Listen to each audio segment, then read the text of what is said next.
السلام علیکم ورحمۃ اللہ وبرکاتہ۔ ریڈیو HRDF میں خوش آمدید۔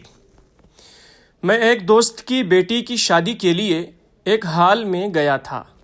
میں وہاں بیٹھا کچھ اپنے دوستوں کے ساتھ بات چیت کر رہا تھا۔ میرا ایک قریبی رشتہ دار ہنسا اور مزید کچھ کہے بغیر چلا گیا۔ جب میں نے دیکھا کہ وہ مجھے اس قدر نظر انداز کرنے کی وجہ کیا ہے تو ان کی توجہ ایک معروف تاجر اور سیاسی رہنما کو سلام کرنے پر مرکوز تھی۔ وقار اور خود غرضی کے سامنے رشتوں کی کیا قیمت ہے؟ کچھ لوگ ایسے ہوتے ہیں، وہ معزز افراد سے بات چیت کرنا پسند کرتے ہیں۔ جب وہ ایسے لوگوں کو دیکھتے ہیں تو اپنے قریبی دوستوں یا رشتہ داروں کو بھی بھول جاتے ہیں۔ ایک مرتبہ جب رسول اللہ صلی اللہ علیہ وسلم اور آپ کے صحابہ اکٹھے کھڑے تھے تو ایک آدمی آپ صلی اللہ علیہ وسلم کے سامنے سے گزرا۔ رسول اللہ صلی اللہ علیہ وسلم نے اپنے صحابہ سے اس کے بارے میں پوچھا، اس آدمی کے بارے میں آپ کا کیا خیال ہے؟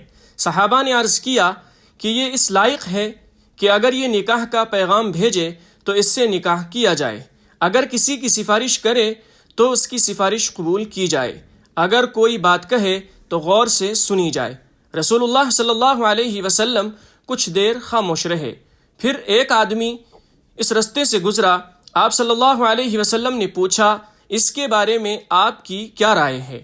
صحابہ نے عرض کیا کہ یہ اس قابل ہے کہ اگر کسی کے یہاں نکاح کا پیغام بھیجے تو اس سے نکاح نہ کیا جائے، اگر کسی کی سفارش کرے تو اس کی سفارش قبول نہ کی جائے، اگر کوئی بات کہے تو اس کی بات نہ سنی جائے۔ آپ صلی اللہ علیہ وسلم نے اس پر فرمایا کہ یہ شخص اکیلا پہلے شخص کی طرح دنیا بھر سے بہتر ہے۔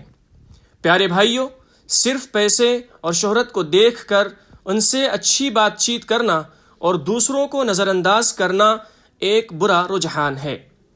ہم میں سے ہر ایک کو اپنے آپ سے یہ سوال کرنے کی ضرورت ہے کہ کیا ہم میں یہ رجحان ہے؟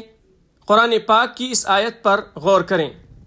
واصبر نفسك مع الذين يدعون ربهم بالغداة والعشي يريدون وجهه ولا تعد عيناك عنهم تريد زينة الحياة الدنيا ولا تطع من أغفلنا قلبه عن ذكرنا واتبع هواه وكان أمره فرطا۔ اور اپنے آپ کو ان لوگوں کے ساتھ جمائے رکھو جو صبح و شام اپنے رب کی رضا جوئی میں اس کو پکارتے ہیں، اور تمہاری نگاہیں حیات دنیا کی زینتوں کے خاطر ان سے ہٹنے نہ پائیں، اور تم ان لوگوں کی بات پر دھیان نہ کرو جن کے دل ہم نے اپنی یاد سے غافل کر دیے ہیں، اور جو اپنی خواہشوں کے پیچھے پڑے ہیں، اور جن کا معاملہ حد سے متجاوز ہو چکا ہے۔